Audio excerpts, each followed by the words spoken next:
நான்காவது ஆண்டில் அடியெடுத்து வைக்கும் இந்த பிஜேபி என்ஆர் கூட்டணி அரசானது வாக்களித்த மக்களுக்கு பல்வேறு அடிப்படை உரிமைகளை செய்யாமலும் மத்திய அரசின் நெருக்கடியால் நியாயமாக நமது மாநிலத்துக்கு கிடைக்க வேண்டிய பல்வேறு உரிமைகளை பெறாமலும் மாநிலத்துடைய எந்த ஒரு சிறு உள்கட்டமைப்பு வசதிகளையும் செய்யாமலும் இந்த 3 ஆண்டு காலம் ஒரு மக்கள் விரோத ஆட்சியை இந்த கூட்டணி அரசு நடத்தி முடித்துள்ளது. கடந்த 5 ஆண்டுகளுக்கு முன்பு மூடப்பட்ட ரேஷன் கடைகள் இன்று வரை திறக்கப்படவில்லை. 8 ஆண்டு காலமாக மக்களுக்கு தேவையான அத்தியாவசிய உணவுப் பொருட்கள் மலிவு விலையில் வழங்கக்கூடிய பொது விநியோக திட்டம் இன்று வரை செயல்படுத்தப்படவில்லை. 8 ஆண்டுகளுக்கும் மேலாக நடத்தப்படாமல் உள்ள உள்ளாட்சி தேர்தல் நடத்தப்படவில்லை.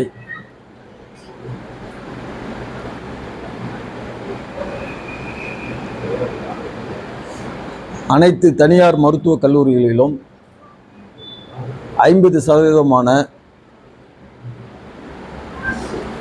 அரசின் இடஒதுக்கீட்டினை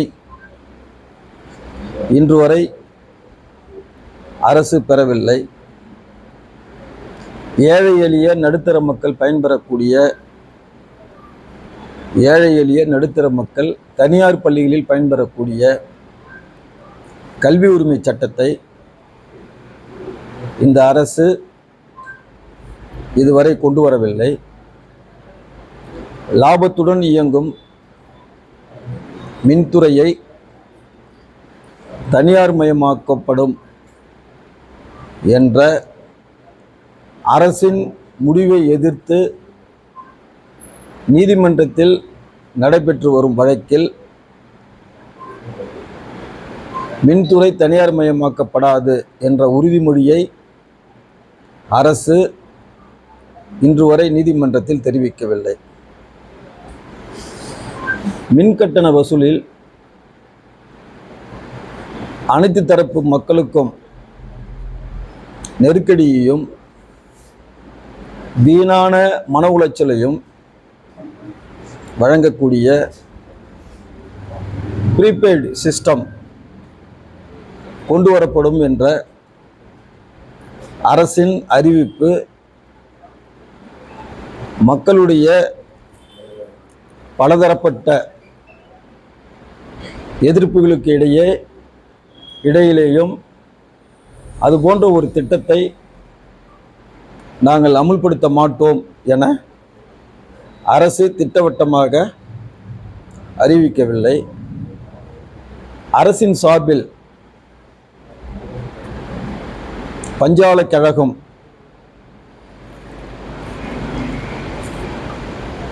அதற்குள் செயல்பட்ட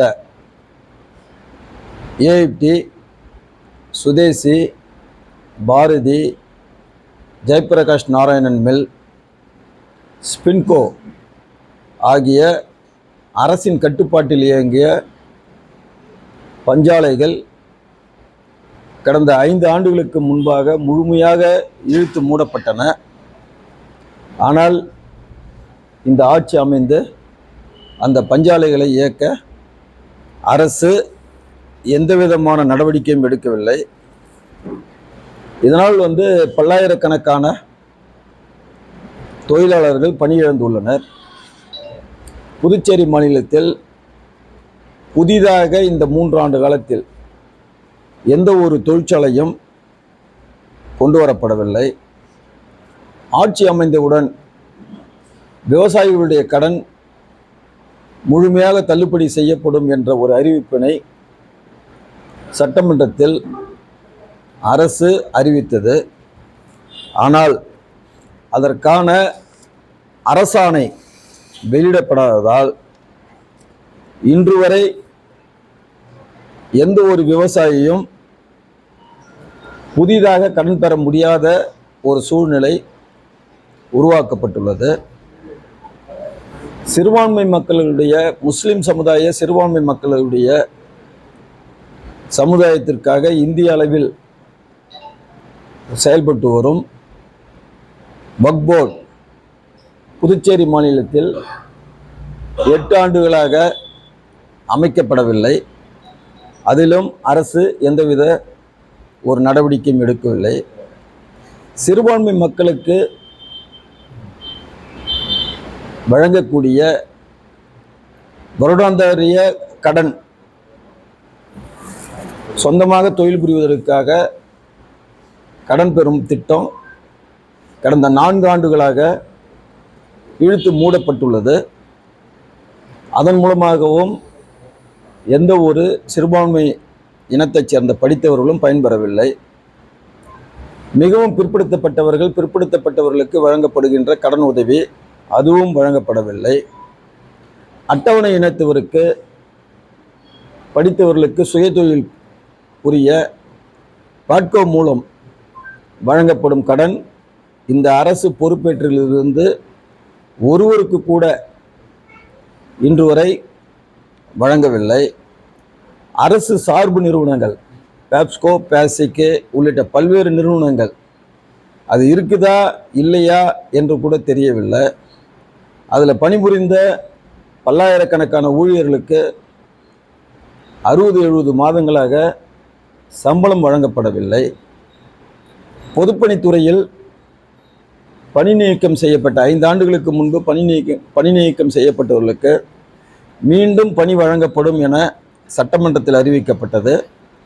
ஆனால் அதுபோன்று ஒருவருக்கு கூட பணி வழங்கவில்லை.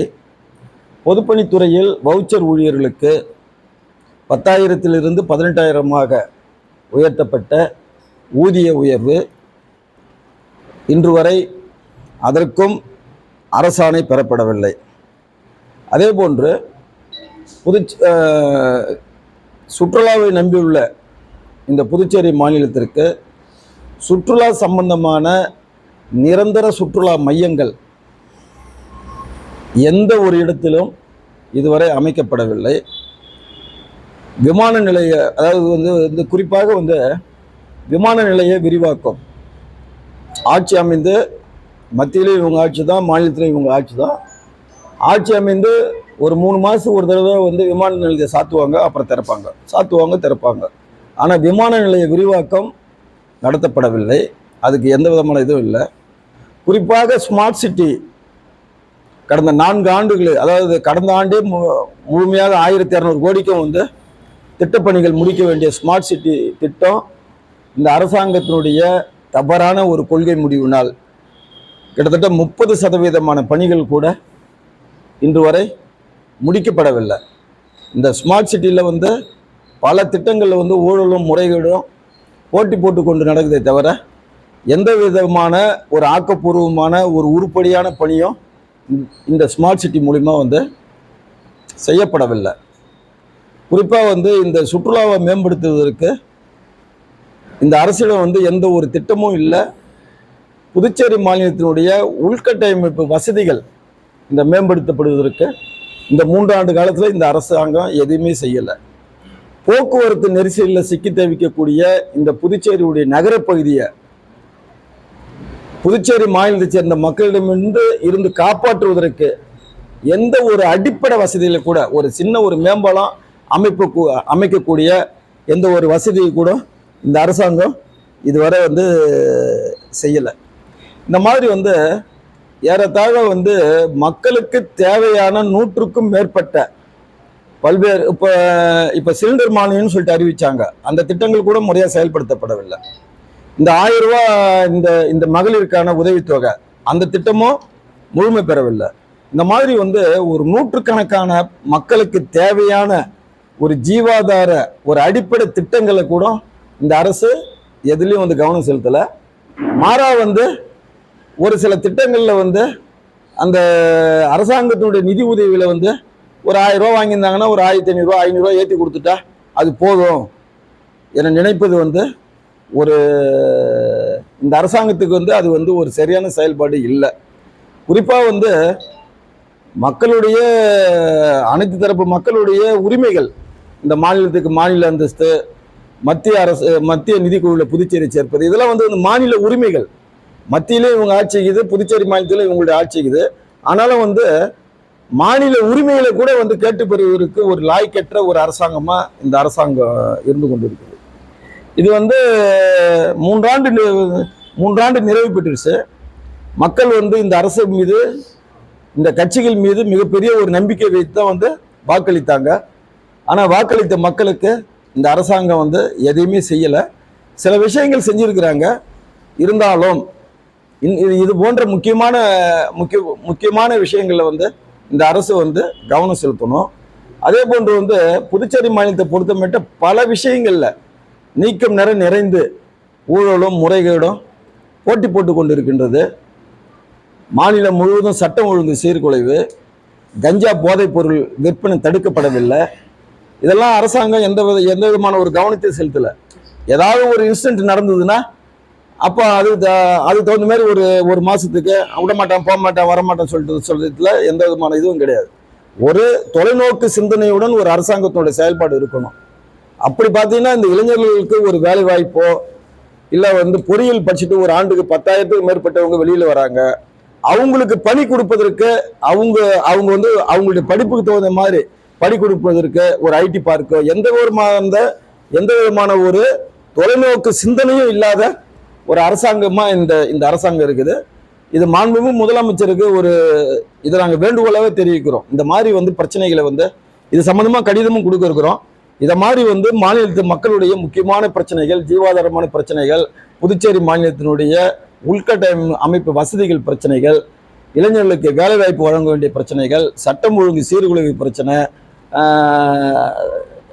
தடையின்றி விற்கக்கூடிய இந்த போதைப் பொருட்கள் தடுப்பு சம்பந்தமான பிரச்சனைகள் எல்லாத்தையும் அனைத்து சம்பந்தமாக அதிமுக சார்பில் கடிதம் அளிக்க இருக்கிறோம். அவர்கிட்டையும் கொடுக்க இருக்கிறோம். இப்போ இருக்கக்கூடிய பொறுப்பு கவர்னரிடமும் இந்த அரசாங்கம் இதெல்லாம் சொன்னாங்க, இதெல்லாம் செய்யலன்னு சொல்லிட்டு அதிமுக சார்பில் கடிதம் கொடுக்க இருக்கிறோம். அதை அவங்க செய்யணும்னு சொல்லி கேட்டுக்கிறோம். இந்த 4வது ஆண்டில் அடியெடுத்து வைக்கக்கூடிய இந்த பிஜேபி என்ஆர் காங்கிரஸ் கூட்டணி அரசாங்கத்துக்கு அதிமுக வைக்கக்கூடிய மக்களுடைய நலனுக்கான கோரிக்கைகள் இதெல்லாம்.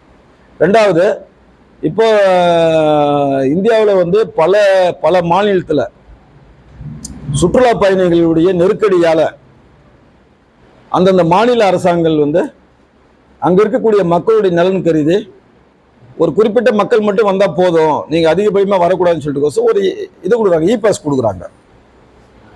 இப்போ நம்ம புதுச்சேரி மாநிலத்தில் இந்த வெள்ளி, சனி, ஞாயிறு இந்த 3 தினங்களையும் பார்த்தோமா புதுச்சேரியுடைய நகரப்பகுதி ஒரு 2000 கார்கள் கொள்ளக்கூடிய அளவு தான் இருக்குதுன்னா கிட்டத்தட்ட 20,000 கார்கள் வருது, 20,000 வாகனங்கள் வருது.